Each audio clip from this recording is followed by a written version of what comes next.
Polychromos pencil crayons. I couldn't justify myself buying these because I already had Prismacolor pencils. But when Black Friday came around and these were an amazing deal, I thought, why not? It's the perfect time. Now, I will actually clarify, this isn't the very first time I've used Polychromos pencils. I actually got 5 of them from a scrawler box in July of 2016.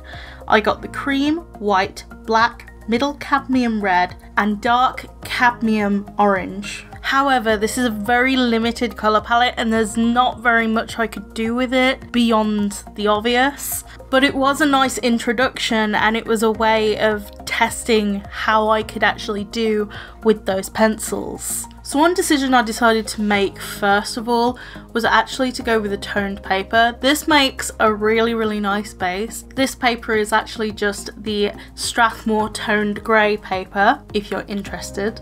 And I noticed right off the bat that there was definitely a difference between Prismacolor pencil crayons and Faber Castell Polychromos. Obviously the main difference being that Prismacolor is wax-based and Polychromos is oil-based. I do have thoughts on how they compare and how they differ, but I will save that for another video because I feel like it could make a better comparison video rather than in this first impressions video. So first impressions of these pencils, I actually really like them. They're very pigmented. I wasn't expecting so much pigment to come out of them just as soon as I put it on the paper, so it was a very nice surprise. The one thing that I really found difficult after a while of using these pencils was actually layering. They don't particularly layer very well unless the layers are incredibly thin and you go slowly. Now, to get a really nice smooth effect, you need to go slowly. There's a lot of patience involved. It's kind of like using watercolour. You've got to actually do really thin layers at a time and build up the colour. Since this was my very first bigger piece with this, I actually thought that it was really difficult to try and get a smooth effect. Now, because I'm relatively new to the whole Polychromos thing, definitely will take some time to gain some techniques with these pencils. I've also been using them actually as line work tools for some of my watercolour paintings that I've recently been working on, and they work really well. I really like the way they've turned out, and one of the watercolour paintings is going to be a future video, so yay! So the picture is actually of my character Loki. She is actually a royal princess. And I don't know about you, but I really like designing different outfits for my characters. It just feels so special. This particular outfit was based on a dress that I saw on Pinterest, but I changed some of the elements up. Some of the colours are a bit different to it. It's overall really pretty.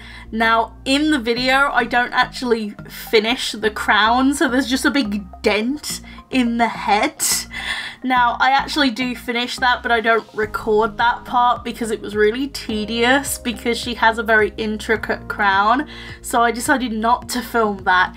The crown is based off an actual Russian crown, so I thought it would be really cool just to like have that extra time to do all the details. One thing I really wish I did in hindsight was doing base layers of the actual colours of her hair, her dress, her skin tone. Even though it was on toned grey paper, I feel like it would have helped a lot more with my positioning and also just how I did the whole piece in general.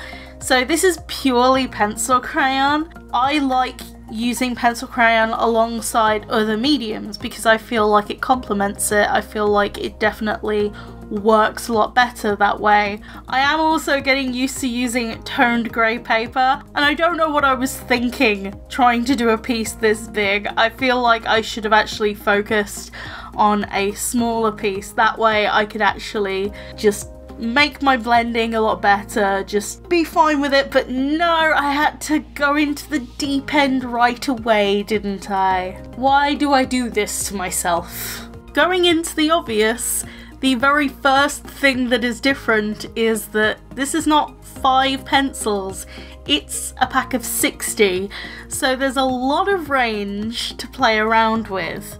I was contemplating on actually getting a bigger set during the Black Friday sales, but it was more money than I was willing to part with. And since I'm a university student, even though I get student loans and grants and all that, I still want to save a bit of money. But I wanted to get enough pencils in a pack so that there was enough to actually test out, there was enough to blend properly. And the sets come in tins of 12, 24, 36, 60 and 120. I was thinking of going for the 36 set, but you saved more money on the 60 set, so I thought, why not? It's Christmas time and it's less than £50. So at the time of recording this commentary, the Faber Castell Polychromos tin of 60 has an RRP price of £115.25p. Amazon sells it at £73. Now, I personally, from the Black Friday sales, got it for £44.90. From the Amazon sale price of £73, that is an almost £30 saving. And from the RRP price, it is just over £70 of saving. So I got away with quite a lot. It was way too good of a deal to pass up. But overall, I think they're really fun to use. It's really hard not to mention any comparisons between them and Prismacolor right now because that's all I want to do. I have it on my mind. But I'm going to save it for another video because I feel like it's a whole nother topic to delve into to compare 2 separate brands of pencil crayons. If you think that's a good idea for a video topic, then comment down below. Lastly, I want to say that the highlights were done with a Uni Posca pen and a Uniball Signo, and I was genuinely surprised at how well they worked over the Polychromos pencils. They worked well. To close out the video, the question I'm going to ask you is, do you have Polychromos? And if you do, what do you think of them? You can answer down in the comments below, and if you like this video, you can click the like button, and if you're new, you can subscribe for more content. I try to upload every single weekend. I'll see you guys in my next video. Bye guys!